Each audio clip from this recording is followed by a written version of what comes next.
Good morning, everybody. It's been a while since my last video here, so thought I'd get one done quickly before the Sunday game starts. We got some really big games today, and we couldn't have a tighter race heading into the last couple weeks into the playoffs. So, real quick, I'll go over the standings. Number one, we got Killer Dro, who's 8-3. He's number one at 8-3, but he's number four in the power rankings.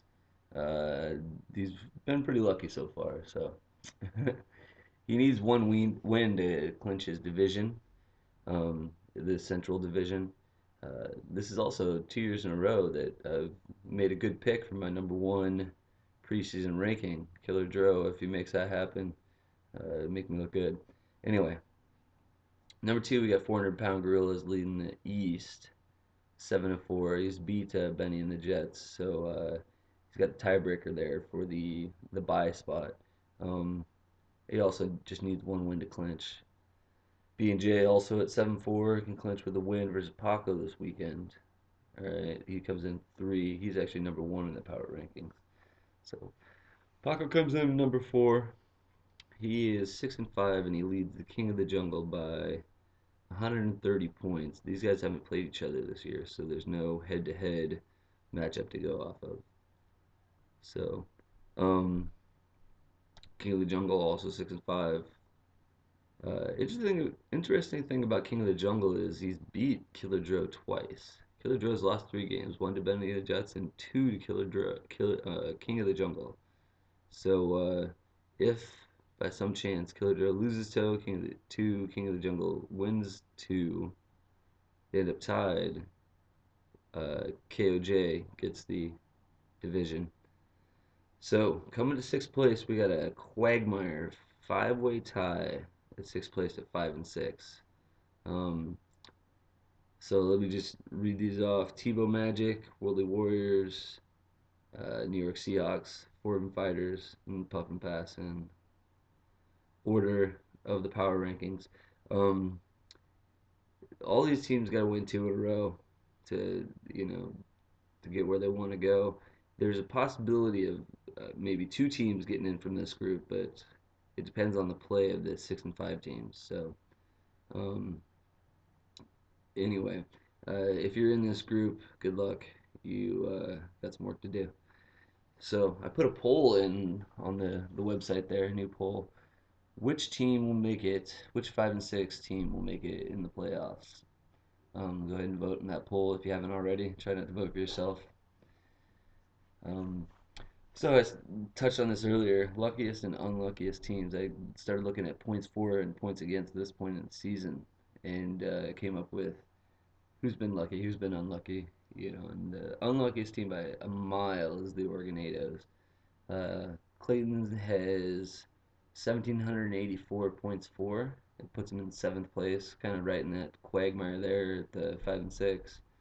Um, but he's had 2,016 points against. To give you an idea, Benny and the Jets is our league leader with 1966 points against. So basically, Clayton has played a team better than Benny and the Jets every week of the season. It's tough. The luckiest team is going to go to the Killer Dro with 1674 at 8-3. I was looking at Puff and Pass too. He had 1548 points against, which was super low. Then I realized it was because his cousin set a player on a bye and got 0 points for the week. So at 150 points, that he goes up to 1,700 points. Anyway, Killer Drew at 8-3, 1674 toward the bottom of the league on points against. So the playoffs coming up, 2 weeks to go. This Sunday and then another week. Anyway, the transactions for playoff teams will be enabled, but they will be disabled for the lower six. Any player picked up after the end of the season is not going to be eligible for keeper status. So uh, you can make transactions, but I'll keep note of who those guys are.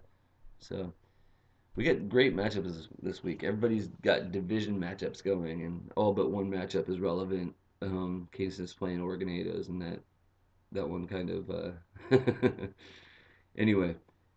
So first matchup here is 400-pound gorillas versus worldly warriors. This is a pretty decent looking match. Um, it's a must win for Doug, and Aaron can clinch with a win. Right now, the score is Worldly Warriors have 57.54 points with 7 guys played, and 400's got 16 points with 3 guys played. So both of them are behind schedule. When I talk about schedule, I like to say an average of about 11 points from every one of my players. Um, so if I have 5 guys played, I'm expecting 55 points or more. If I'm behind, less than 55 points, I'm behind schedule. If I got more, I'm ahead of schedule. So um, another good game. Puff and Pass is playing Tebow.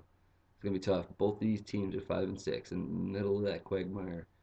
Puff and Pass has had 27 points so far with 3 guys played, and Tebow's got 67 with 6 guys played. So Tebow's ahead of schedule by 1 point, and Puff and Pass is behind schedule by 6 points. You see how this works.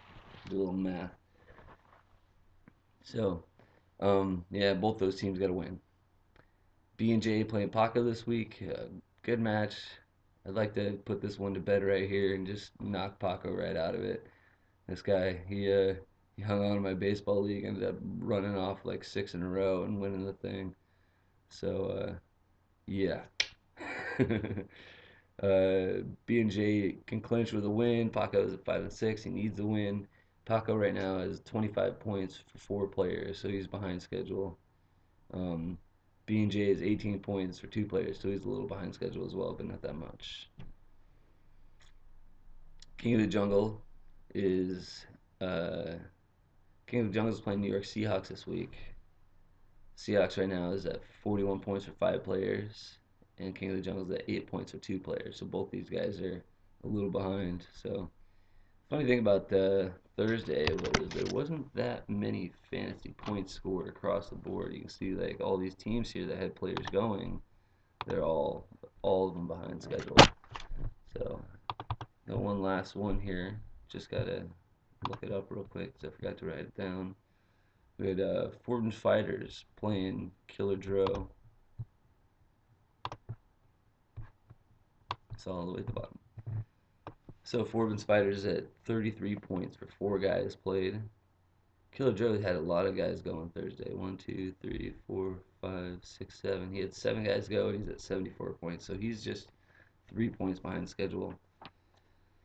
So he's actually looking pretty good there. Killer Joe needs this win for a clinch, and Eric needs a win just to stay in. So the trade deadline came and went. No real fanfare. We had a little discussion about it.